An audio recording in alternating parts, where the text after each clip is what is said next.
few moments, you can come up and pet the turkey if you want to.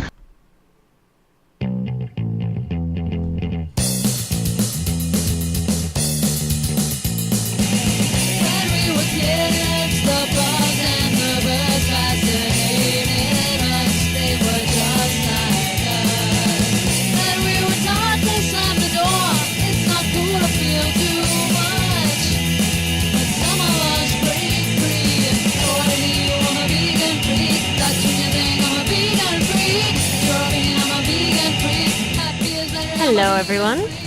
I'm Jenna. And I'm Bob. And we're finally back after a long hiatus. Yeah, sorry about that. Yeah. We just kept saying, oh, well, I think we'll do it on this day, and then we got too busy, and then we just realized it's been weeks. Yeah, it has. So we're sorry about that. Yeah, but our semester went really long this year. We just finished on Friday. Yep. And now we have grading to do, but we're taking a little break. And here we are on Christmas Eve, Giftmas Eve, ready to come at you with some vegan radio. Yeah, so Merry Christmas, Happy Hanukkah, Happy Kwanzaa, Bah Humbug, Happy Giftmas, whatever you do. Capitalist holiday, whatever. Happy capitalist holiday.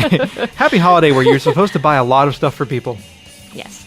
Yes, preferably made in China under slave labor. It wouldn't be Christmas without it. It wouldn't. It wouldn't. Didn't we overhear a guy the other day, yesterday we were in the hardware store? What did he say? He's like, it wasn't such a... He's like, he heard somewhere that it wasn't such a bad year for Walmart, and that was a good thing because it meant that no American jobs were actually harmed. Yeah. So, anyway, we've got a couple things. What the hell is that crackling noise? I don't know. You're staticky, apparently. I am. Weird. Anyway, we got a couple things to do for you in the show today. We're going to talk about a couple articles, talk about a couple emails, play a couple voicemails, and then call it quits.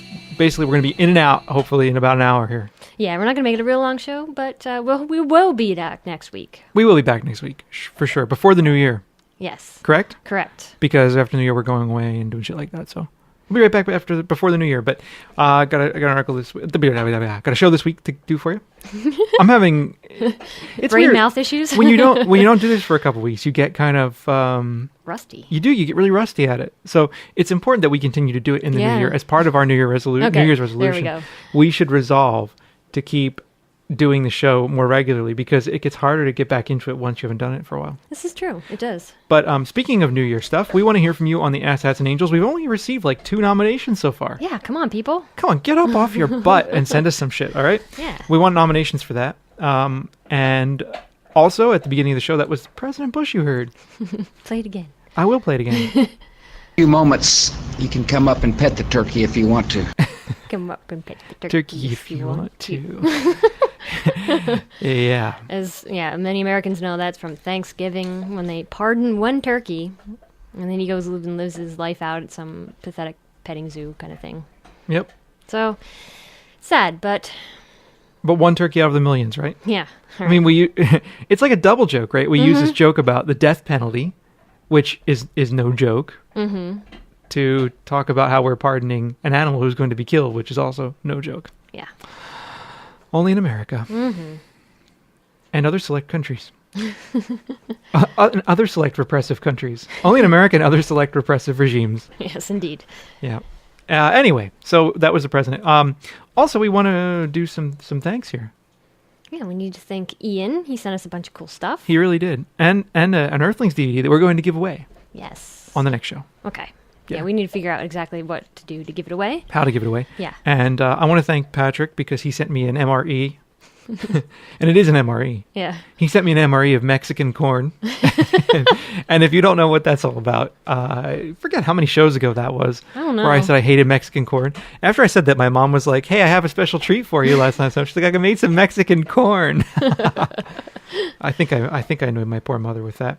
But anyway, Mexican corn is really foul. And Patrick saw fit to send me an MRE of it. So after the nuclear attack happens, I'll have something to eat and it'll be Mexican motherfucking corn. That's good. Yeah. So anyway, thanks everybody who sent us cards and stuff like that. It's always nice to hear from folks and we appreciate that. Yeah, we do. Thank you. Enough crap. Let's cut to the chase here. Okay. Right. You're staticky again. I don't know. It's usually the dogs that set off the static. We should be grounded. Yeah, I don't know. Anyway, we got a couple different articles people sent us that I think are worth talking about. The San Francisco cookie one. That's it. This one? Mm-hmm. This is from Chris.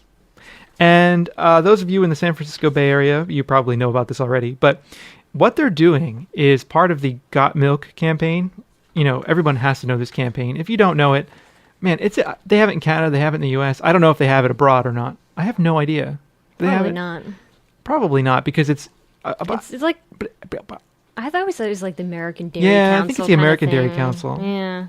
Have I seen it in Canada? Yeah. Yes, we have. Because remember that thing when we were at the Toronto Vegetarian Food Fair? Yeah. They had a big, not bulletin board, but advertisement for the Got Milk. For the Got Milk campaign. Yep. And someone put a PETA sticker next to it saying Got Pus. Got Pus? So, yeah. And it says... It says a bus shelter usually isn't the kind of place where people want to breathe deeply, but that may change in San Francisco next week. At a few of the shelters, it will be infused with the scent of fresh baked chocolate chip cookies. It's the brainchild of marketers for the California Milk Processing Board, who are hoping the captive crowds waiting for a bus will be enticed to go home and grab a glass of milk after they take a whiff of the artificial scent and are cued visually with Got Milk advertisements to be posted in the shelters. But Veronica Navarro, a street-smart 16-year-old high school student waiting in a bus shelter at 5th and Mission Street Wednesday, wasn't so sure the goal will be realized. It's going to smell like cookies and bums, she predicted. Cookies and piss. That's what I was thinking, cookies and piss, when I read this. I was like, it's definitely going to smell like... I mean, anyone who's ever been in a bus shelter, and I don't know, maybe it's just in Philly or the other cities I've lived in, but they almost always smell like piss. Yeah. Always. So I was like, yeah, it's going to smell like fucking cookies and piss. Great. And I don't know. I smell chocolate chip cookies and I don't think milk. So I know, even when I drank milk, I think cookies and tea. Cookies and tea, yeah. Or just cookies. Or just, I actually like cookies with coffee. Yeah. Because I like the contrast between the sweet of the cookie and the more, not bitter, but the more bold taste of the coffee. Mm-hmm. Yes. Mm-hmm. So that's the article goes on to talk about how, these kinds of olfactory marketing blitzes are not new, that, different kinds of retailers have been using them, and that San Francisco being so politically correct, there is, of course, a risk in using this. But it says here that the political correctness comes into play because there's a growing movement to limit artificial fragrances in public spaces as a nod to people with chemical sensitivities. Oh, right. Interesting. So that could be a problem. But I don't know, San Franciscoans, Bay Area freaks, let us know how this is going. And pretty funny. We also had another article about... this one is about milk in schools. And we got an email from Brandon who says, last night I got around to hearing the latest podcast about cheese and was redisgusted thinking about pus and antibiotics in dairy. This morning I ran across an article and pictures, linked below, and which we'll get to in a minute, in the online version of my local Southwest Florida newspaper, the Fort Myers News Press. It's a shamelessly celebrity-fueled, big business-funded dairy pep rally that is making its way to public elementary schools. It's wrong on many levels. And he goes on to saying, making children scream, please give me milk, yogurt, and cheese. Promoting consumption of cheese and milk as healthier choices for preventing obesity. 9-year-old children being indoctrinated that dairy is a healthy choice instead of using candy. Dressing kids up as cows with cheese hats, playing loud music, and having celebrities promote unhealthy choices is the gospel truth to children who don't know any better is disgusting and wrong. If these kids saw footage of industrial dairy farms, would they still think dairy is exciting and fun? I know children of colleagues who refuse to eat meat and dairy because they can't stand the thought of hurting animals. Slick agribusiness PR campaigns are nothing new in ag-friendly Florida, but shamelessly target impressionable children like this is unconscionable. Dairy cows aren't the only ones being herded in Southwest Florida. Sick and mad, Brandon. So, let's see. This is the article that says, Kids Learn Recipe for Health. Celebrity cook teaches students to make better food choices. One way to remind kids to eat milk, cheese, and yogurt every day is to bring in 2 gigantic blow-up cows and a celebrity chef to remind you. That's what Chef John Aston did Monday as he entertained and educated 500 Gateway Elementary School students about making healthier choices and preventing obesity in a pilot nutritional program launched in Lee County. Ashton, the resident chef for the nationally syndicated show The Daily Buzz and frequent guest on NBC's The Tonight Show with Jay Leno, says he has a passion for teaching kids about healthy food. So... Now the physically fit, he says, Ashton, originally from Liverpool, England, was obese as a child. Now the physically fit chef teaches children how to make healthier choices. Eating more dairy is one of them. We're going to have so much fun in the kitchen. He had all the children scream, please give me milk, yogurt, and cheese. That's great. That's what we need. We need. I mean, need that's that. Yeah. Well, you got to indoctrinate the kids early. I mean, as the original poster said, it's about just getting it in their head early from early on. And this is an old style tactic. I mean, this stuff's been going on since the 1950s. Oh yeah, 40s. totally. So it's no great surprise that they're trying to do this. I mean, get it in kids' heads when they're 8 and 9 years old that milk is healthy, and they're going to think that for the rest of their lives. Yeah, and you can see it. I mean, we get a lot of emails from people saying, like, I am battling with my mom because she thinks I'm never going to get any calcium anywhere if I don't drink milk. Yeah. Like, other things have calcium in them. I know. There's a lot of vegetables that have more calcium in milk, and it's more bioreadily available. So it's so frustrating because it works. This indoctrination works, and it works well. Yeah, it shows does. that people think that it's healthy, and it's not. Not at all. If you wonder why it's not, read the China study. I agree. Not healthy, not good for you. No. But it's effective indoctrination. They wouldn't keep doing it. Exactly. So, I don't know. Anything else you want to say about that? No. Well, I've got one other thing I want to talk about. Soy is making our kids gay. Did that play the whole thing? There was more to that than that noise. There was another one. Soy is making our kids gay. Is that there better? we go, yeah. Yeah. Anyway, this article, we got this from a couple different people. I think I should give them all credit here. Let's see. We got one from Nathan, who has a blog at nathanforthe8th.blogspot.com. And we also got this one from Erin Grayson, who says she's a longtime listener, total devotee, and VFR promoter. Nice. As we hope all of you are. I saw something here, so she thought this was good. And she's going to save a list of things she wants to talk to about us for a stoned voicemail, but which we look very much forward to, Erin. Thank you. This is from WorldNet Daily, which, in case you don't know, is an outlet for right-wing propaganda, usually from the religious right. A lot of crazy stuff there. And this article is called Soy is Making Kids Gay. Sorry, thought I'd had that too. Okay. Now, this is from Jim Rutz, R-U-T-Z, who also has a couple really strange books called Mega Shift, Igniting Spiritual Power, and The Meaning of Life. And he also is chairman of Mega Shift Ministries, which I tried to look up, but he was over his bandwidth allocation. So I guess the Lord did not will it this month that he should have enough money to provide enough bandwidth. I can't believe you'd be that popular, though, Mm-hmm. Okay, well, anyway, James Rutz, Soy is Making Kids Gay. He says, I'll read the whole article to you because it's so good that you just have to hear the whole thing. There's a slow poison out there that's severely damaging our children and threatening to tear apart our culture. The ironic part is, it's a health food, one of our most popular. Now, I'm a health food guy, a fanatic who seldom allows anything into his kitchen unless it's organic. I state my bias here just so you'll know I'm not anti-health food. The dangerous food I'm speaking of is soy. Sorry. Soybean products are feminizing, and they're all over the place. You can hardly escape them anymore. I have nothing against an occasional soy snack. Soy is nutritious and contains lots of good things. Unfortunately, when you eat or drink a lot of soy stuff, you're also getting substantial quantities of estrogens. Estrogens are female hormones. If you're a woman, you're flooding your system with a substance it can't handle in surplus. If you're a man, you're suppressing your masculinity and stimulating your female side, physically and mentally. Sorry. In fetal development, the default is being female. All humans, even in old age, tend toward femininity. Sorry. The main thing that keeps men from diverging into the female pattern is testosterone, and testosterone is suppressed by an excess of estrogen.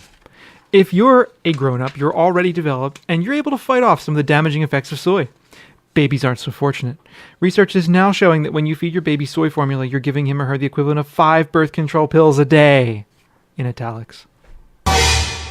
Sorry, just like you had to be scared enough by it.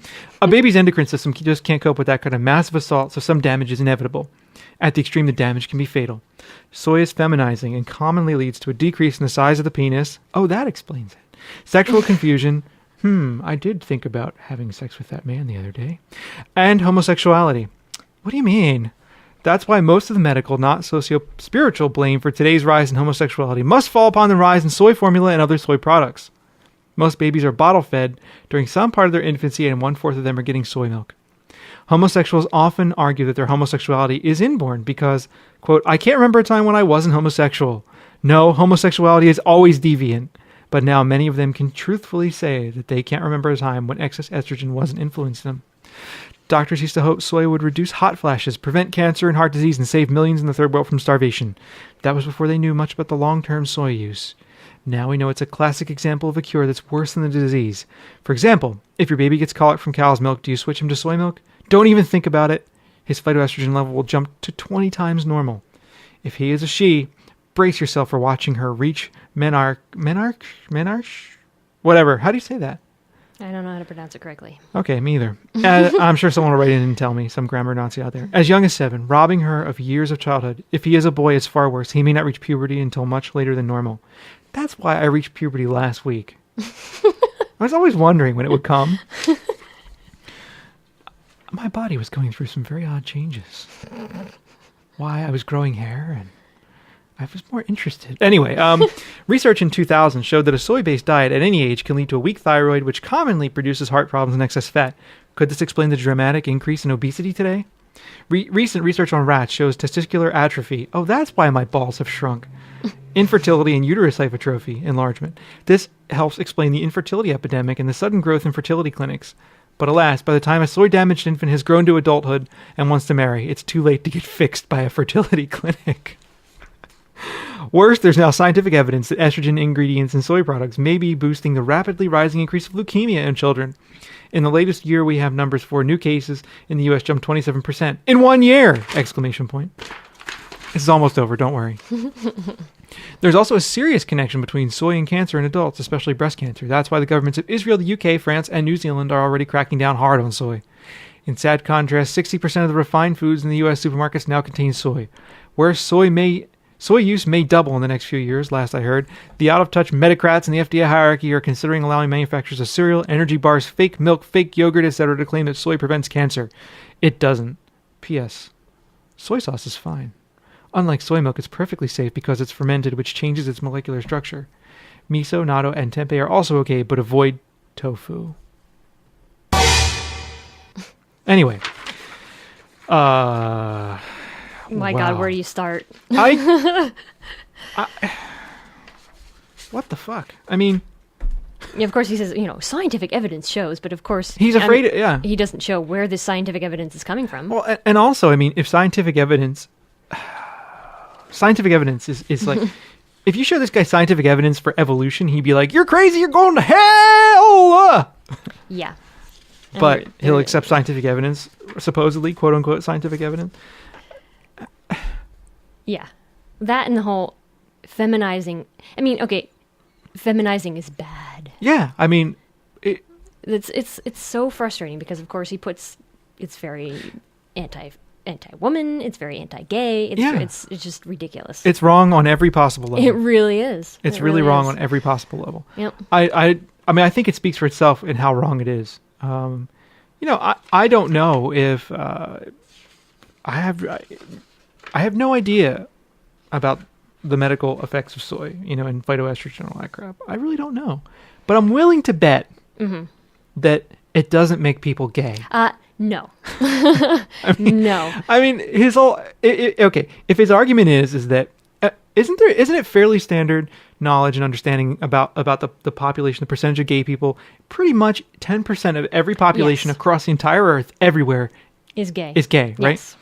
If that were the case, wouldn't we have varying levels of gayness in different cultures that consume more soy? Like, wouldn't there be more gay Japanese people you would think over time than there would be gay, I don't know, Middle Eastern folks where they don't have any soy access at all, for example? I'm assuming that, prior to the advent of, modern transportation technologies and things, right? We would assume that, historically speaking, Japanese people would be extremely fucking gay, right? Right. And everybody else in the world, they don't eat soy, they wouldn't be so gay, right? What the argument he makes is so stupid. Yeah. Oh my God. Yeah. It's just ridiculous. I mean, there is definite scientific proof that eating meat can give you breast cancer. Yep. And we just mentioned that in an article about a couple of weeks ago. There is definite scientific proof that drinking milk as a kid increases the chance you'll get type 1 diabetes and all sorts of other health problems. And it is meat and milk and all of the bad, nasty animal products that actually make you hit puberty sooner. That's right. It's actually better to hit puberty later. And the other thing that I always had understood through courses I've taken in ecology and things like that through the years is that part of the problem with the gradual feminization of various animals, species, and humans has to do with herbicides. Yes. In the environment. It's all chemicals. Right. Yeah. It's chemical herbicides in the environment that are mimicking some of these different functions of female hormones. Yeah, and so these phytoestrogens do not mimic. And they're as far extremely as I weak. know, they do not mimic female estrogen. And they're weak. Yeah. They're extremely weak. Even if they did, they're so weak that I can't imagine that, suddenly my testicles are going to shrink because I drink soy milk with my cereal and have tofu every so often. Yeah. It's fucking absurd. Fucking ridiculous. Yeah. Of course, I mean, soy is seen as a feminine product. And I think I mentioned this on the last podcast, which would have been the subscriber cast, I think. So if you heard this before, then I apologize. But anyway, I've been reading a book, and I mentioned the book Mindless Eating, and it talks about why we eat, when we eat, how much we eat, what sort of triggers us to eat the things we do, and how we feel about it afterwards. And basically, he talks about how soy has an image problem, and because it's seen as feminine, it's not a masculine, meaty food, and so many men and women will stay away from it because of its image Masculine, alone. meaty food. Even if they eat it and you don't tell them it's soy and they love it, you tell them the same thing and it has soy in it and they will hate it. It's just ridiculous. It's frustrating. Yeah, well, I don't know. It's guys like this that are trying to get us backwards into, believing that the Earth is 5,000 years old and that humans ran around with dinosaurs. Yeah, and that all gay people are going to hell, and all gay people are going to hell, and so are any infidels who are married and don't have children, or who live together without being married. Yeah. Oh my God. I just wrote 3 little sixes on his forehead in the picture here. The big picture with Jim Rutz. I tried to find more by Jim Rutz out there, and I didn't look really hard, but man. It would hurt your brain anyway. It would. I can't believe this guy writes entire books. I mean, come on. I did find other things on this WorldNet Daily, though. Like, they had an interesting special feature about how to live through a nuclear blast. Oh, great. What you could do for the coming nuclear annihilation. Yeah. Or, I'm sorry, nuclear. The coming nuclear annihilation. The nuclear annihilation. But they all will be raptured first, so it doesn't matter, right? Few moments, you can come up and pet the turkey if you want to. That's right. I love George Bush. What am I going to do when he's no longer president? Who am I going to make fun of? Internets. The Republican's the next president. True. Once the Republicans have made sure that the next president is a Republican? Probably. I don't know. So, anyhow, moving on. All right. What are we going to do now? Emails. I can't play the theme. You can't? Nope. It's not playing? The thing's rebooting here. Oh, here we go. All right.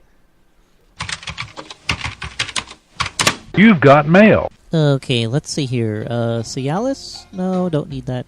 Bigger bus size? We haven't played this in a long time. We have not. Free iPod. Oh, might do that. Oh, are you pleasing your woman? Well, I better ask her. Oh, well, what's this? Vegan Freak email? Vegan Freak email. Yes. Okay. All right, the first one is from Pamela. And she says, "Hi, by Jenna. I'm listening to podcast 54 right now," which was the last one we did. Which was like eons ago. Sorry about that. And the segment about kicking the cheese habit just ended. I wanted to weigh in on this issue because when I first went vegan, I was positive that I would never be able to give up cheese. I was the cheese queen. I loved cheese and ate it all the time. That should give you an idea where I was coming from. I think Bob's advice to just stop having cheese altogether and not look for substitutes is right on. In the first weeks and months of being vegan, you will miss those foods you used to love. It's normal. But you will concurrently learn about all the animal cruelty involved in producing those foods, and if you have any compassion whatsoever, you will begin to be disgusted by these very same foods. Nevertheless, you may still crave that cheese pizza or cheese and crackers and try to find substitutes that will satisfy that craving. Let me tell you, they don't exist. All the cheese substitutes I have tried taste like ass. Most of them do, yes. You will be really disappointed, and you will feel even worse about not being able to eat cheese than if you had not tried to substitute it in the first place. Eventually, as your palate changes, you can find some cheese substitutes that will work for melting on pizza, etc., and probably be I cannot talk. Probably be happy with those. But my suggestion is to wait until you are more accustomed and committed to being vegan before you try those. Just my 2 cents. Thanks for the great podcast, Bob and Jenna. Keep them coming. Pamela. Cool. I agree. Yes. Completely. Yeah, I think you're totally right. Yeah. I think it's worth holding off on the fake cheese for a long time. Yeah, because it'll be really gross when you first go vegan because you'll remember what real cheese tastes like. And Yep. they're not going to, like she said, they're not going to match up. But if you wait a while, they actually start tasting good. They're okay. None of them are really good except for... Cheesely. except Which for is Cheesely. supposedly coming to the U.S. next year. Yeah, well, I'm not hopeful, but yeah. people Well, say. apparently there's also this one, it's like Shrees or something like Yeah. that. Shree. It's from the UK, and apparently now you can get it at Food Fight. Yeah. And I haven't tried it yet. But We need to people, get some some, people really like it, and some people don't. So I like to try the things on occasion, but I don't like to have them around because they're usually almost all fat. yeah, they're really not good for you. And anyway. I try to watch my girlish figure. Because, my testicles are shrinking and my boobs are getting larger. So I'm thinking I can take advantage of this. Yeah, I man. can attract some different people. And, now that for me, all that soy, now that I am interested in men, I like the attention I'm getting when my shrunken testicles, my small penis, and my very large breasts. I like when men start looking at me. Oh, yes. And if you could see me now, I am caressing my breasts. He is too. I'm holding them. Yeah, I feel sexy. Okay, good. It's getting a little hot in here. Just take off all your clothes. Actually, after that, we should play the first voicemail because it goes thematically with that. Yes, ma'am. Hello, Bob and Jenna. This is Crystal. About 2 weeks ago, I took you up on your challenge, and I tried to figure out why I am not a vegan. And I was addicted to the cheese, and, all the same excuses. It's too hard. It's frustrating. And, I just sat there and I said, you know what? This is bullshit. I'm just making excuses. So I am now proud to say through the last 2 weeks and struggling with this and that and crazy ingredients and getting pissed off, I am a vegan for 2 days. Yay! And I've also subscribed to your podcast. Yay! I want that damn button so I can wear it with pride. And I've also ordered your book so I can be a smart vegan. Because I hate it when people ask me, they're like, why don't you eat cheese? It doesn't hurt the animal. I'm like, well, yes, it does. It hurts the animal, this and that. You guys know all the reasons. But I just wanted to call and say I have been converted. I have bought into it. I'm in that vegan, driving it every day. Proud, telling everyone about it. And screw them if they don't like it. I don't care because I like it. Good. So I hope you're happy because I know I am. And thank you. Thank you, thank you, thank you, thank you. Thanks for your help, and everyone out there who is not a vegan yet, you can do it. Cheese is nasty. Just look at it as if it were a cow, because that's what it is. You're eating a cow. It's just like beef. Stop eating it. It's nasty. Bad for you. Thanks, guys, and have a great holiday. See ya. Look forward to all the future podcasts. Thanks. Thanks, Crystal. That's excellent. I'm glad you went vegan. I am too, and I'm glad you're happy. And congratulations. It's a big step to take at first. It is. It seems like it is. And but after a while, it just becomes automatic. It does. Once you learn to read the ingredients and you learn what is vegan, what isn't, and what to avoid, and you go through that, the first couple weeks are frustrating, I have to admit, because They can be. you pick up a thing in the grocery store and you're like, you want to throw it at the wall because it has casein in it or whey or something. What's really frustrating is it has a long list of ingredients. Yeah. First off, it has a long list of ingredients. You should just put it down anyway. This is true. Right? I mean, if it has like 400 ingredients in it, you should just be like, you know what? I probably shouldn't be eating something with beta tocopherol fucking fuckerase or whatever it is in it. I shouldn't be eating it. You should just put it down because it's bad for you. Yep. But on the other hand, it's frustrating when, let's say you do want something that has a million ingredients in it. On occasion, I do want some junk food. You get through this massive list of ingredients in there in the frozen aisle, for example. And then the last thing is like milk. Mm-hmm. Like, fuck! No. I love the ones that I have in bold afterwards. Contains a milk ingredient. Well, now they actually do have to say that. Yeah. So But not all things have that yet. It's getting there. I think there's a US in the US at least. There's USDA law I think that says that it now has to label allergens like milk and nuts. But you can still have eggs. It's Yeah, I nothing, know. So you got to look out for the eggs. But yeah. But I'm glad you're happy because, one of the things that frustrates me is that people have this image of vegans as being these militant, unhappy, grumpy people who go around barking at everyone, and it's just not true. Most of us are happy. What's our show? I mean, aren't we militant, grumpy, and barking at We people? are, but but we're also happy about it. Yeah, we're are. happy while we're doing it. No, I am. I agree with you, though. I think that, living well is good. It is really the best revenge. Mm-hmm. That's all there is to it. It really is.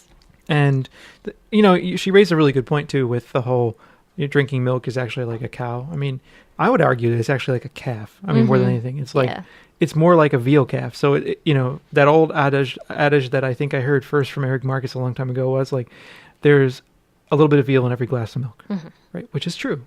Because you have to do something with those calves when they're born. And people don't think, but cows have to be pregnant in order to give milk. It's like no one thinks about these things, but there it is. Yep. So good job, Crystal. And if you need any help, let us know. We're all here to help you. Also, one other thing I want to talk about really quickly is that, there's always some stuff when people tell us they're going vegan, they sometimes say that they have a hard time. For example, with things like the smell of pizza or, the various kinds of things that they see. And I would like to encourage them if they get in that position where they feel like, they see something and it looks really good to them, but they know ethically that it's not really what they want to be doing with their lives, go and look at some resources online, and that'll talk you out of it real fast. Go ahead. Yeah, go watch Meet Your Meat. Yeah. Something along those lines. Go watch Earthlings. Yeah, that too. You never watched it. What are you talking about? Well, I am already converted, so that would just puts undue stress on me, and I can't handle it. So. But I watch those things and I get pissed off, and then it makes me want to do more, and it reminds me why I keep doing things like the radio show and all that stuff. That's true. I have an easier time reading about things because I read about things and then it affects me still, but yet I can still like put it down and be like, okay, I can process it more easily. I think Earthlings is uber hardcore. Yeah, so it is. It just makes me bawl. And it's a great film, though. Yeah. I mean, it'll change your mind about a lot of things. So, pretty intense stuff. Okay, what else? More emails. Here. Am I reading this one? Yes. Okay. This is from Krita. Hope I say your name right. Sorry if I didn't. Thanks for the great show. Here's another former vegetarian who's gone vegan because of you. Yay. Yay! Oh, I don't have any more yays in here. I cut it out. Oh, anyway. First, I have a story for all the cheese addicts out there. This is like a cheese addict show. I went vegan in the beginning of January, but knowing that I'd beat myself over every unintentional slip up, I decided to call it just preferring vegan stuff in the beginning to make it less overwhelming. So after 3 weeks of eating vegan with no slip ups, our university restaurant has a day with nothing vegan to eat, and I'm really hungry. I decided to go for the vegetarian option, cheese soup. Oh, God. I'd eaten the same soup before, but at that time, it tasted so incredibly awful. There are no words to describe. After that, I made the truly life-altering decision to never eat anything again. To never again eat anything that I knew was not vegan. She has it in big bold letters. Not vegan.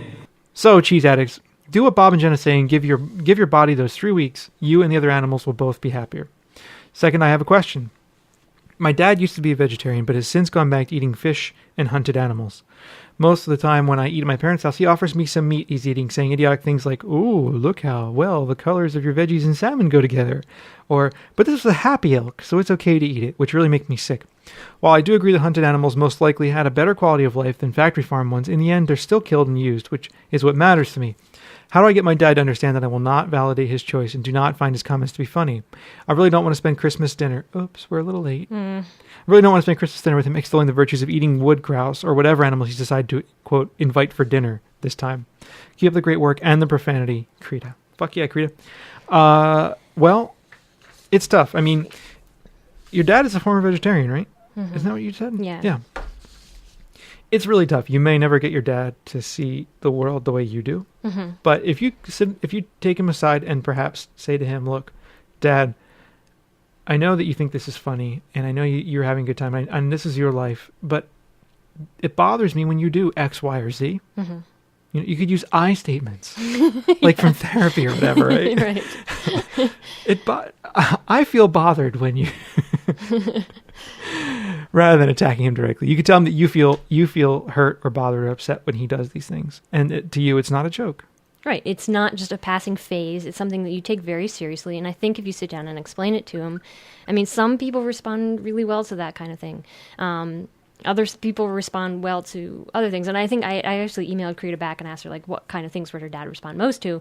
And she said he deals a lot better with snappy one-liners than she does, because he says them all the time. But at the same time, that won't get across the point that she's very serious about this, Sure. and it hurts when he does it. So, But then again, the snappy one-liners actually could, if you ignored those things, it could be easier, because then all the snappy one-liners lose their power. Mm-hmm. You know, like the snappy one-liners, if no one laughs at them, it's just like, oh yeah, well, whatever. And then usually people give up. Mm-hmm. So there are a couple ways to go depending on the person. yeah. But I think you just need to, like Bob was saying, just need to sit him down and maybe even show him a website or two, since he was a vegetarian before, and that, explain him, your philosophy is that animals are not ours to use or hit, kill, hunt, etc., and that they might have been happy animals running around in the woods, but by killing them you made them quite unhappy. That's true. They'd be a lot happier if they were still running around the woods alive. And that humans can get along completely well and even better by not eating meat. So you okay? Agreed. Okay. You have a funny look in your face. I'm fine. Okay. I'll tell everybody out there now. There's that popping noise again. What the fuck? What finger is this called? Index. My index finger. The pad of the top of my index finger is really itchy. And I don't know, does this mean I've had my index finger in bad places or something? I don't know. Or have you been sticking your fingers? It's really itchy and it's like bothering me. I don't know why it's so itchy. Is it dry? I don't know. It's just itchy. It's itchy. Am I masturbating too much? What is it? What the hell? I don't. My palms aren't itchy. It's just the tip of my finger. I don't know. Maybe you're picking your nose too much. I don't know. No. You know what it could be from? What? I was doing plumbing yesterday, and I got. Oh, you had that stuff. I got some caulk on my finger. That might explain it. I had some caulk on my finger. Oh, that is exactly what I was caulking. Mm-hmm. And I ran my finger to like for those of you that have done caulking, to spread the bead out. Mm-hmm. I ran my finger along the line. And that's if I do that right now on the table, and I drag, that's exactly where it itches. Mm-hmm. So there, I'm having an allergic reaction to some kind of horrible chemical that was in the caulk. Yay! Great. It's not like I left it on my fingers for a long time. I washed them. You washed your fingers? I don't know. Smell my finger. No thanks. Why not? But anyway, that email reminds me of something I wanted to say. Moving along. Yeah, away from my stinky fingers. Even though a lot of you probably won't hear this until after Christmas, we just wanted to remind people to stay strong, be vegan, don't give in. No, don't give in. Don't eat meat just to make people happy, and a reminder that, the holidays are some of the worst times for vegans, and not because, for some people, it's because things look tempting. Yeah. For some people, not to me. For some people, it's a horrible time because it's one of the few times a year that you're actually around meat. Some people. And for us, because we don't ever go around meat because we live, we're two vegans living together. That's right. So we never see it. But on the holidays, we have to go and sit at a table with it. And so for some people, that's difficult. And for other people, it's difficult because you're around family. And, some family, you only see it ever at Christmas. Right. And that, of course, they're going to give you a hard time. And they're trying to shove it down your throat. Mm-hmm. Here, try it. Don't you just want some? Look, I'm eating dead animal. So, yeah. Yep. It's pretty funny, though. We saw my uncle last weekend, and he's like, I'm going to be careful what I say. I don't want to end up in your next book. For those of you who've read our book, it was UB. So, yep. And he says, I don't know why you thought I didn't like your cookies. For those of you who remember that story that I told after last Christmas. Well, and I was like, because you kept making fun of them. Yeah. So, yeah. That's why I would think that. Anyway. With my itchy index finger, I'm going to turn the page. Okay. What is our next email? This one's from Elena. Oh, boy. I don't know. We probably fucked it up. Alaina. Go ahead. Okay. I'm so glad that I found you guys. I've been vegetarian since I was 17, so for about 8 years, but I've lately been thinking about going vegan. I was sort of uneasy about making the transition. A month ago, I did a search on Amazon and found your book. Later, I found out you had a podcast. I started the podcast from the beginning and have been working my way to the most recent one. I would say that I listen to about 2 per day. I'm a data entry nerd, so I have to listen to something so I don't go insane. I love you guys. I live in Ann Arbor, Michigan, which makes it really easy to make the transition. We have a great vegan/vegetarian community, mostly dirty hippies and punks, so I'm grateful for that. The thing that's keeping me from going vegan at the moment is my favorite Indian dish called palak paneer, which I eat a lot. It's slow-cooked spinach with cheese cubes. I know that there are a lot of Indian dishes that are vegan. So I was wondering if you could recommend any good vegan Indian dishes or a vegan Indian cookbook that I could buy. I think that would help me out a lot. Anyway, you two rock. You're really giving me the strength and motivation to go vegan. Keep the podcast coming. Okay. First off, one thing, I used to like that dish too before I went vegan, before I become one of them vegans. One thing you can do though, and I know a lot of Indian purists out there will probably go, "Oh my God, no!" I think for something like that, you could use small cubes of tofu. Yeah, it's got the same texture. It's as same the texture, cheese. almost the same taste, as I recall. And something where it isn't, where paneer isn't just the only ingredient in the whole thing. Yeah, right. I think you could really get away with that. Honestly. Yeah. And Actually, a lot of Indian dishes are vegan, like you said, but a lot of them are close to vegan. Like they appear vegan on the surface, but they're made with ghee, which is clarified butter. So you can ask the Indian places to make your dishes without ghee, and they'll use oil. Or there's stuff called dalda, which is like we should get Dino on the show ghee. to talk about this. Yeah, we really should. Because Dino's cookbook, which is coming out February 14th, newly pushed back date, Dino's cookbook deals with a lot of these questions about vegan Indian food, and he has a lot of vegan Indian recipes in it. That's true. And I was going to say, there aren't, as far as I know, there aren't any vegan Indian cookbooks because a lot of them are vegetarian. Yeah. And Dino's is the only one that I know that is heavily influenced by the Indian cooking. It's not all Indian. It's got other things too. Oh my God. Assholes. Wow. Yeah, that's one downside to the nice weather, though. Yep. It's been nice here. It's been warm. It's been bizarre. Doesn't feel like Christmas. Okay, but anyway. What was I saying? Oh, Indian cookbooks. So look out for Dino's cookbook when it comes out. But I have recommendations anyway. Okay, go ahead. The book I would like to recommend to you, this is an Indian book that we do a lot of cooking out of, actually, is called Lord Krishna's Cuisine, The Art of Indian Vegetarian Cooking. It's a hardcover book. It costs $30 on corporate fucking whoremasters Amazon. $40 everywhere else, probably. But it is an excellent book. I recommend it highly. It has hundreds of recipes in it. It's huge. It's huge. It's hardcover, and it's great. And every recipe, almost every recipe in there can be veganized. I mean, we use it, and we veganize like a shitload of the recipes out of it. Yeah, when it calls for ghee, we use either sesame oil. Margarine or sesame oil. Usually sesame oil. Not toasted sesame oil, though. Just regular sesame oil, untoasted. Right, not the East Asian kind of sesame oil. And actually, the recipes in this book are really quite solid. There's another one here being recommended to me by the smart little recommendation troll at Amazon, which says Dakshin, vegetarian cuisines from South India. I have no idea if this one's any good. I'll probably order it, though. So this one apparently has very good reviews as well. Based on 51 reviews, 4.5 stars. That's better than our book. So yeah, a lot of Indian food will have the ghee, or some calls for yogurt. You can use soy yogurt. Some calls for cream occasionally, but rarely. Yeah. So yeah, you can do it. Just veganize it. I think that book's a good one to pick. Yeah, it's a lot of good recipes in there.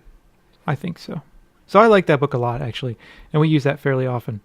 This email, I think we should save this one because it's quite long. Okay. What do you think? Sure. It's from someone named Abeth, and she is a English teacher in Portugal.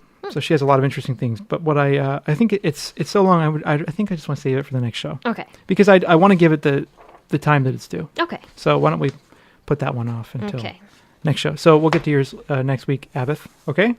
This one is from someone named Nimbus. And Nimbus says, "Help, I cannot stand the smell of roasting flesh every single night," all caps, "from the fucking carnivore who lives downstairs. I'm going insane. I cannot burn enough incense or open enough windows.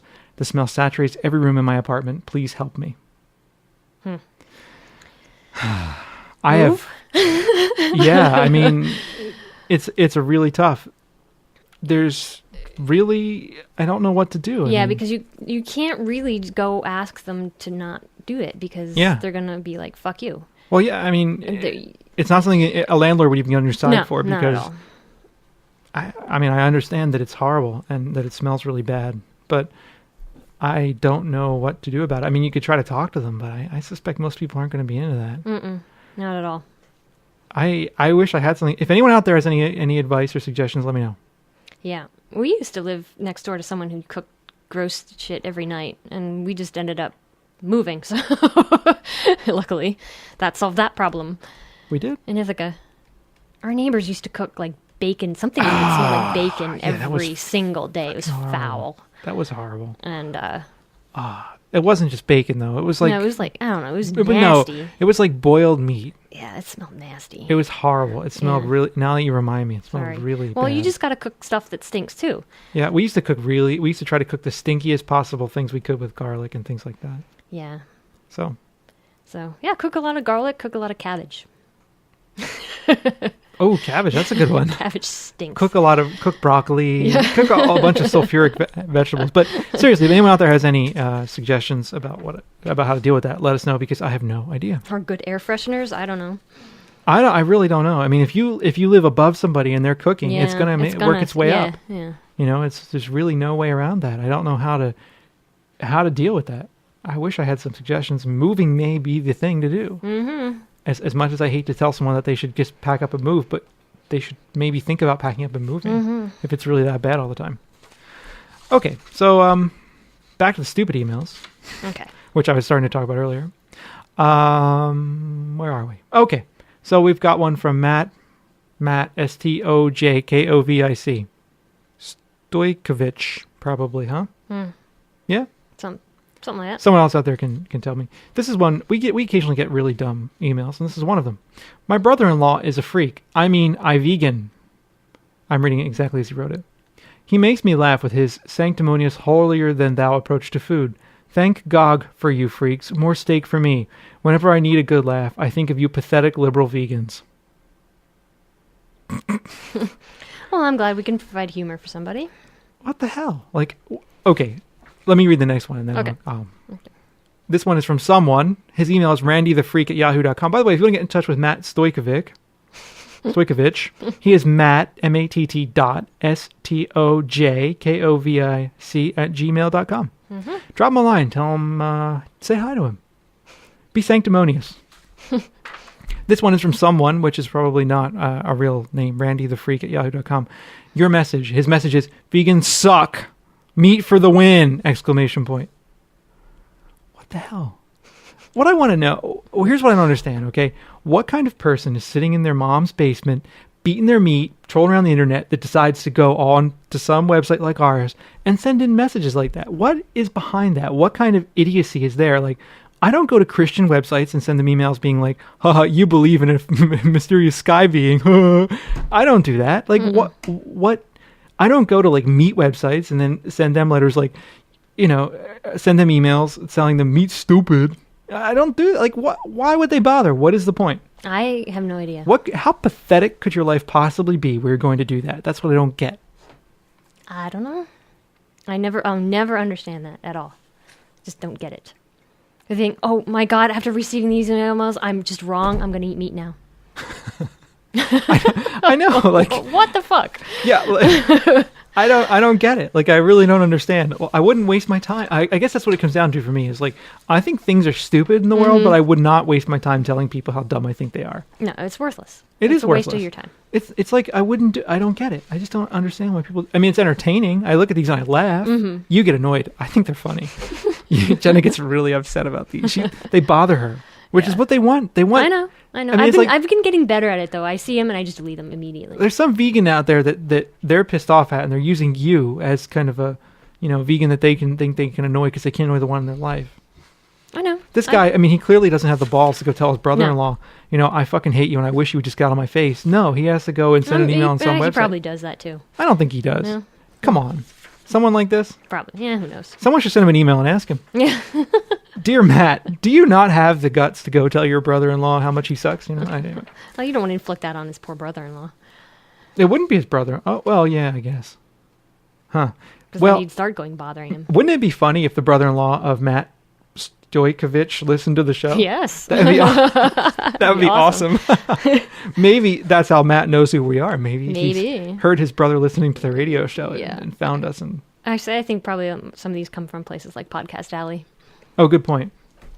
So, or just if you Google vegan, we're in there somewhere. Yeah, so I don't know. Anyway, let's move on. We're gonna do voicemails. We have one.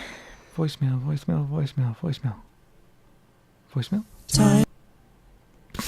Time once again for some vegan freak voicemail. Maybe we'll hear from a hot chick or a choice male. Callers make us happy and help us keep our sanity, even if all they wanna do is fucking complain about the shitload of profanity.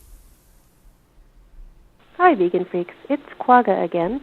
I have an update on my veg co-op goes carnivore story. As you know, I had some issues about whether or not to attend a board of directors meeting a while ago that I called about. But I decided to attend after all, just to be a witness for the animals and to speak up on their behalf in a fight like hell against the cozy omnivore shelter that is known as Happy Humane Meat. So anyway, last Monday I attended the board of directors meeting, where my aim was to shape the meat policy implementation because they hadn't made any final decisions on it. I crafted up a letter to the board requesting that, quote, management refrain from promotion or outreach that labels its meat products as humane or that uses any other term that implies the same, end quote. And then my letter continued saying that, quote, farmers and ranchers themselves agree that there is no such thing as humane slaughter, as no healthy animal wants to die. However, it is clear that the store will receive meat products that purport to be humanely raised because this kind of labeling is a powerful marketing tool, end quote. In the end, I specifically requested that the board create and post signage that stated the following or its equivalent, and here's my sign. Notice to customers, Chico Natural Foods cannot verify the humane production or slaughter practices claimed by the producers of the animal products sold here. Concerned customers are encouraged to contact Farm Sanctuary or vegchico.com for more information. End of sign. And guess what? The board supported it. The general manager supported it. They all nodded their heads, and they thought that it was in keeping with the mission of the store. And someone made a motion to ask the general manager to post the signage as noted. Someone else seconded, and they all voted yes. Yay. And they thanked me for my time and for producing such an acceptable notice. And I thank them for doing the right thing. So in the end, it was a very good night, and I learned that it pays not to burn your bridges and to hang in there. Of course, I'm still angry as hell that the CNF is carrying meat, but I'm glad that they're not trying to hide behind Happy Meat. I'm pretty sure that this kind of signage is precedent-setting as far as co-ops go, but I'd love to have input from your listeners or on your forum about it. Great idea. Yeah, and the voicemail got cut off, and I don't think she called back, so that's where it ended. Well, but we got the whole story. In case those of you don't remember, she called, about a month ago? A while ago, yeah. Or more, about 4 or 5 shows ago, I guess. It'd be way more than a month ago. It was like October or something. Yeah, so in October, perhaps, and she was talking about how her co-op had been meat-free all these years, but then was going to start introducing humane meat, and how they did eventually introduce it. But this is actually good because it puts in a little moment of doubt, right? You know, we can't really verify that this is humanely produced meat, and for the kind of people that care about that, it might be that little moment of you know, wow, wait, maybe I need to think about this. Right. So that's cool. And that mentions the slaughter, you know, is great. Absolutely. Yeah, maybe it'll keep some people from not buying it. Hopefully, but that's a good tactic too because it's almost like a warning label. It is, you know. Yeah, and I like that. I think if our co-op ever goes more into the meat, you know, going that direction, I'm going to push for that kind of thing. Yeah. Now that I'm on the board, I can pretty much be a little harder on stuff. I think. Yeah. But I know. I think our co-op's good in that way, but I think she raised a good point, you know, is like, if they're going to do it, you might as well at least have this kind of signage and warning up. Yeah, and congratulations on that because you really stuck in there. You really made your point well, I think, and showed them that, look, if you're going to do this, at least, you know, because you didn't seem to really have much choice in the matter because your board voted for it. But right. So if you're going to do that, at least show them that it's not all what it's made out to be. Sorry. That's right. Like, well, no, the whole happy meat thing. I mean, you know, it needs to be debunked. It needs to be, it needs to be shown to be what it is, which is a lie. Yes. So, good stuff. All right. Are we done? I think we're done. I think we're done too. So anyway, that's it for this week. What? I was just waiting for the song to come on. That's all. I'm getting there. I got to get quicker with the soundboard. I got too many things going on at once. Anyway. Get in touch with us about asshats and angels. We would love to hear from you about who you think is an asshat and who you think is an angel. And we want to talk about it on the show. You can do a voicemail with that if you want. You can send us an email. You can do things like that. You can call us at 267-295-1944. Email podcast@veganfreak.com. And our website is podcast.veganfreak.com, which was redesigned several months ago. But we forgot to really say anything about it. Yeah. But I like the redesign a lot. I do too. So anyway, you should pop over there. Always good stuff going on. And that's it for this week. If you've got interesting articles that you think we should talk about on the show, send them to us at podcast@veganfreak.com. We'd love to hear from people. We get behind on what's going on in the news because we are busy and stuff like that. So we don't always catch up on all the good things like soy is making kids gay and things of that nature. So we'd love to hear from you and be in touch with us. All right. Thanks for listening, as always. And for those of you that are celebrating Giftmas or Christmas or Hanukkah or Kwanzaa or... that's about it. Am I missing anything? No. That's about all that's going on right now. What Muslims, what do they celebrate this time of year? Eid? No, Ramadan, but that was earlier. Oh, Ramadan. When's Eid? I don't know. Beats me. Anyway, I'm not a religious guy, so I apologize if I've offended anyone by misplacing their holiday. In any case, be in touch with us. Talk to you later. Bye.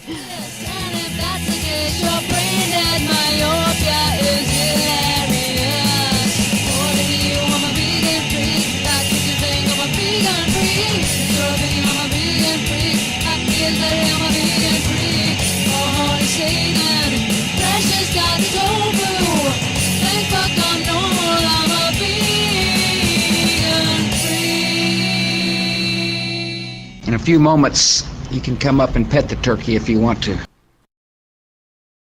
Yes. Correct? Correct. Because after New Year, we're going away and doing shit like that, so... We'll be right back before the New Year, but got an article this week. Got a show this week to do for you. I'm having it's brain weird. Mouth issues. when you don't do this for a couple weeks, you get kind of rusty. You get really rusty at it. So it's important that we continue to do it in the New Year as part of our New Year's resolution. There we go. We should resolve to keep doing the show more regularly because it gets harder to get back into it once you haven't done it for a while. This is true. It does. But speaking of New Year stuff, we want to hear from you on the Ass Hats and Angels. We've only received like 2 nominations so far. Yeah, come on, people. Come on, get up off your butt and send us some shit, all right? Yeah. We want nominations for that. And also, at the beginning of the show, that was President Bush you heard. Play it again. I will play it again. In a few moments, you can come up and pet the turkey if you want to. Come up and pet the Turkey if you want to. Yeah. As many Americans know, that's from Thanksgiving when they pardon one turkey, and then he goes and lives his life out at some pathetic petting zoo kind of thing. Yep. So sad, but one turkey out of the millions, right? Yeah.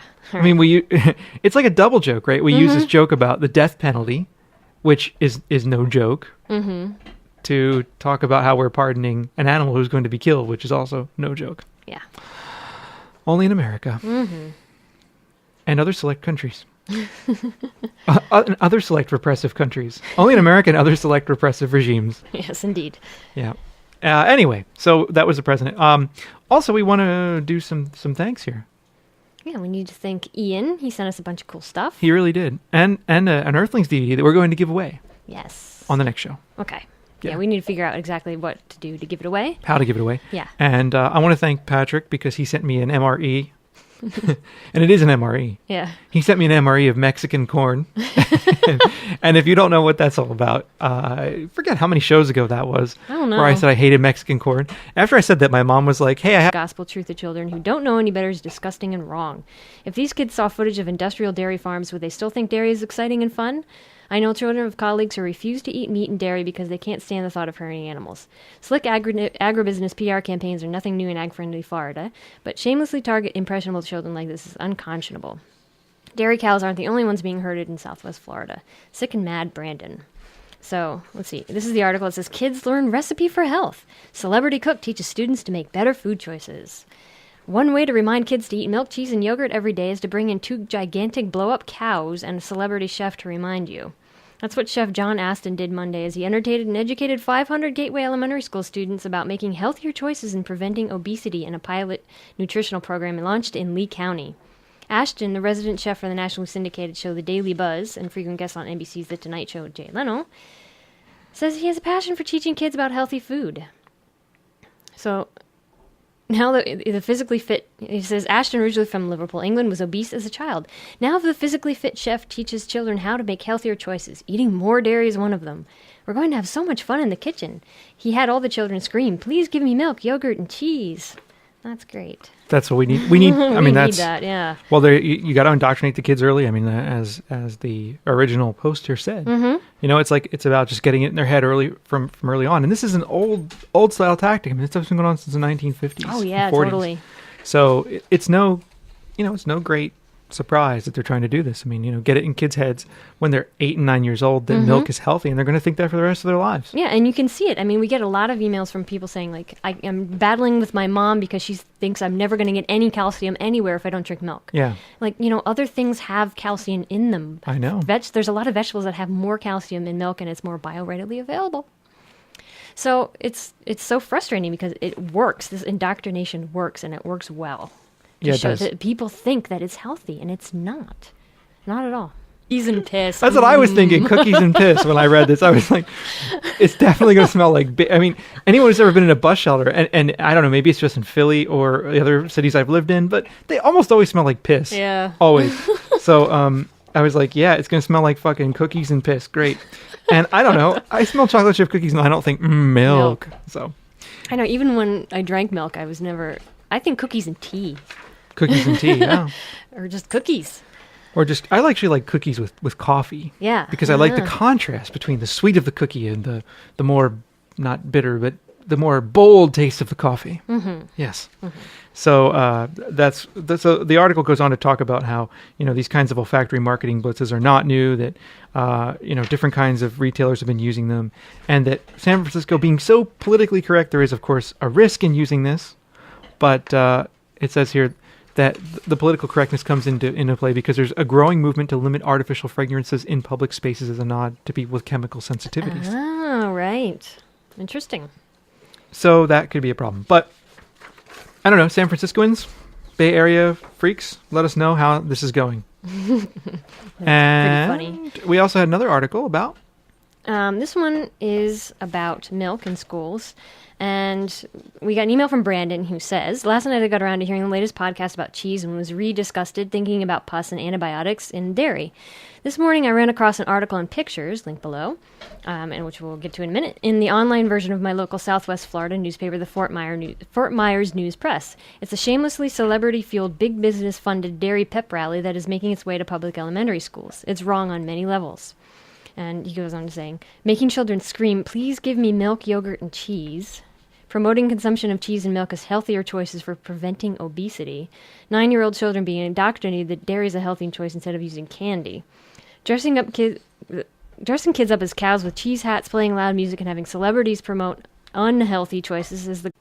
In a few moments, you can come up and pet the turkey if you want to.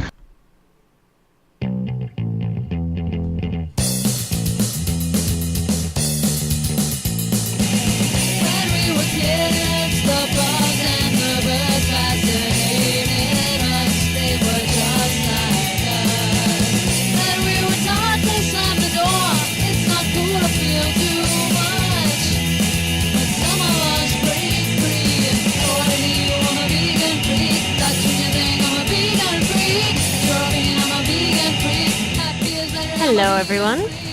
I'm Jenna. And I'm Bob. And we're finally back after a long hiatus. Yeah, sorry about that. Yeah. We just kept saying, oh, well, I think we'll do it on this day, and then we got too busy, and then we just realized it's been weeks. Yeah, it has. So we're sorry about that. Yeah, but our semester went really long this year. We just finished on Friday. Yep. And now we have grading to do, but we're taking a little break. And here we are on Christmas Eve, Giftmas Eve, ready to come at you with some vegan radio. Yeah, so Merry Christmas, Happy Hanukkah, Happy Kwanzaa, Bah Humbug, Happy Giftmas, whatever you do. Capitalist holiday, whatever. Happy capitalist holiday. Happy holiday where you're supposed to buy a lot of stuff for people. Yes. Yes, preferably made in China under slave labor. It wouldn't be Christmas without it. It wouldn't. It wouldn't. Didn't we overhear a guy the other day yesterday we were in the hardware store? What did he say? He's like, it wasn't such a... He's like, he heard somewhere that it wasn't such a bad year for Walmart, and that was a good thing because it meant that no American jobs were actually harmed. Yeah. So, anyway, we've got a couple things. What the hell is that crackling noise? I don't know. You're staticky, apparently. I am. Weird. Anyway, we got a couple things to do for you in the show today. We're going to talk about a couple articles, talk about a couple emails, play a couple voicemails, and then call quits. Basically, we're going to be in and out, hopefully, in about an hour here. Yeah, we're not going to make it a real long show, but we will be back next week. We will be back next week, for sure, before the new year. I have a special treat for you last night. So she's like, I made some Mexican corn. I think I annoyed my poor mother with that. But anyway, Mexican corn is really foul. And Patrick saw fit to send me an MRE of it. So after the nuclear attack happens, I'll have something to eat, and it'll be Mexican motherfucking corn. That's good. Yeah. So anyway, thanks everybody who sent us cards and stuff like that. It's always nice to hear from folks, and we appreciate that. Yeah, we do. Thank you. Enough crap. Let's cut to the chase here. Okay. Right. You're staticky again. I don't know. It's usually the dogs that set off We should the be static. grounded. Yeah, I don't know. Anyway, we got a couple different articles people sent us that I think are worth talking about. The San Francisco cookie one. That's it. This one? Mm-hmm. This is from Chris. And those of you in the San Francisco Bay Area, you probably know about this already. But what they're doing is part of the Got Milk campaign. You know, everyone has to know this campaign. If you don't know it, man, they have it in Canada, they have it in the U.S. I don't know if they have it abroad or not. I have no idea. Probably not. Probably not, because it's like... I thought we said it was like the American Dairy Council. Council. I think it's the American Dairy Council. Yeah. Have I seen it in Canada? Yeah. Yes, we have. Because remember that thing when we were at the Toronto Vegetarian Food Fair? Yeah. They had a big, not bulletin board, but advertisement for the Got Milk. For the Got Milk campaign. Yep. And someone put a PETA sticker next to it saying Got Pus. Got Pus? So, yeah. And it says... It says a bus shelter usually isn't the kind of place where people want to breathe deeply, but that may change in San Francisco next week. At a few of the shelters, it will be infused with the scent of fresh baked chocolate chip cookies. It's the brainchild of marketers for the California Milk Processing Board, who are hoping the captive crowds waiting for a bus will be enticed to go home and grab a glass of milk after they take a whiff of the artificial scent and are cued visually with Got Milk advertisements to be posted in the shelters. But Veronica Navarro, a street-smart 16-year-old high school student waiting in a bus shelter at 5th and Mission Streets Wednesday, wasn't so sure the goal will be realized. It's going to smell like cookies and bums, she predicted. Cookies.